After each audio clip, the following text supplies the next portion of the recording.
Lakwatsirang babae. for school. Ngayong araw maglakwatsa na naman ang babae. Siyempre hindi yan aalis ang babaeng yan kung hindi siya maglalagay ng koloriti sa pagmumuka niya. Magaling lang naman yung babaeng yan sa paglalagay ng mga koloriti sa pagmumuka niya. Pero paasikasuhin mo yan sa bahay, ipaglaba mo yan siya. Napakatamad niya. Pero utusan mo yan mag-makeup, mag-skincare. Napakabilis niya. Ang kubita dito sa bahay naninilaw na.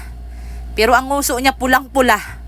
Pati ang pisngi niya, wala talagang kahihiyan. Kung may pupunta dito sa bahay, hindi siya mahihiya na ipasiar niya ang tao na nanlilimahid ang CR, na may nakasabit na pante. Yang alahas-alahas na sinusuot niya, ako na lang ang maaawa sa manghuld up sa kanya. Kay walang mapapala, hindi man yan masasanla. Mahilig magsuot-suot sa mga aksesoris. Burara naman hindi ililigpit. Walang katahimikan talaga sa bahay tong babaeng to kahit masama ang panahon.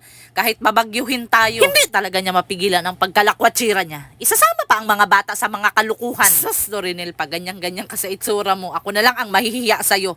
Maganda tignan. Pero papuntahin mo ang mga tao sa bahay. Mahihiya ka talaga. Tignan mo ang ginagawa sa anak, oh. Pinapainom na mga kung ano-ano. Yang bata, kaya yan magkakasakit, magkakasipon. Walang gana kumain, kaya anong binibigay sa nanay? Siya din talaga ang nagbibigay sa mga bata ng sakit. Kaya alam naman na hindi pa yan kumakain ang bata, paiinumin ng mga shake-shake na yan. Isa pa rin tong